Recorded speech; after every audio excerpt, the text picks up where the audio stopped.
Léa vient du collège Jeanne d'Arc à Gex.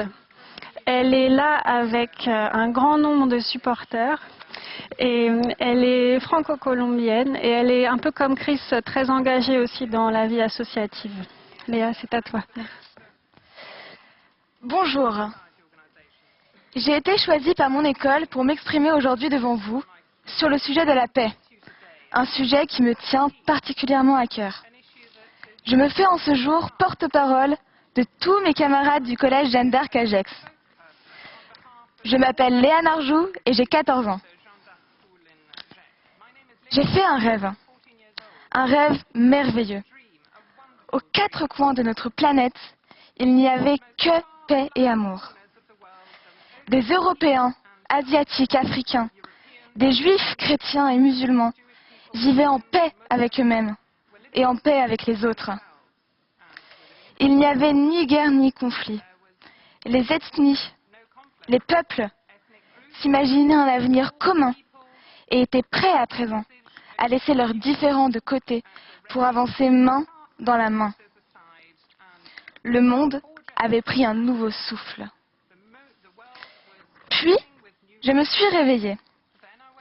J'ai allumé la radio et j'ai entendu que la terre était toujours divisée, que la guerre faisait rage dans plusieurs pays, que beaucoup de monde vivait encore dans la misère, connaissait la famine. Mon rêve était loin d'être réalité. Moi, je n'ai que 14 ans. Je ne peux pas instaurer la paix dans le monde. Moi, je n'ai que 14 ans. Je ne peux pas combattre l'avidité des personnes de pouvoir qui sont prêtes à faire la guerre pour de l'argent. Moi, je n'ai que 14 ans. Je ne peux rien contre la soif de pouvoir politique qui obsède tant de dirigeants. Moi, je n'ai que 14 ans. Je ne peux pas faire en sorte que chacun respecte la religion de l'autre. Alors, attristée et consciente de ne pas pouvoir changer la face du monde, je me suis dit que si nous, collégiens, nous nous engageons à appliquer au quotidien les valeurs de l'écoute, du partage, de la tolérance, du respect, et que si vous, les adultes, vous vous engagez à les appliquer également, alors nous deviendrons ensemble des personnes impliquées pour cette lutte pour la paix autour de nous. Et si vous dites que ce n'est qu'une goutte d'eau dans l'océan, je vous dis aussi que les petits ruisseaux font les grandes rivières. Je suis mal placée pour vous parler des conflits dans le monde, des guerres du passé, des combats à venir. En revanche, je peux vous parler d'une histoire qui me tient à cœur. En Colombie, il y a 40 ans, un nouveau-né et son frère se retrouvent dans la rue, abandonnés par leurs parents.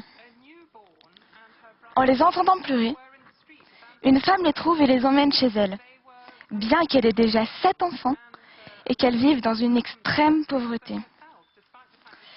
Elle les aime de tout son cœur et les fait grandir en leur inculquant des valeurs de paix. Hélas, elle décède de la tuberculose 7 ans plus tard, laissant les 9 enfants orphelins. Survivre seule dans la rue, étant une petite fille de 7 ans, dans un pays où la violence fait rage, est inimaginable. Elle surmonte cette épreuve de la vie grâce à l'amour infini et aux valeurs de paix que sa maman de cœur a su lui transmettre de son vivant. À l'âge de 12 ans, elle est adoptée en Europe. Aujourd'hui, cette petite fille est devenue une femme heureuse, une femme remplie de valeurs. Cette femme est celle que j'admire le plus au monde et celle qui m'a appris le vrai sens du mot paix. Parce que cette femme, c'est ma mère. Prenons conscience, ensemble, que la paix ne s'arrête pas au non-état de guerre d'un pays. Nous avons tous un rôle à jouer dans ce combat, parce que la paix ne s'installe jamais de manière définitive. Il faut l'entretenir chaque jour, chaque instant. que nous soyons un grand politicien ou un simple collégien. Alors enfin, mon rêve aura une chance de devenir réalité. Merci beaucoup.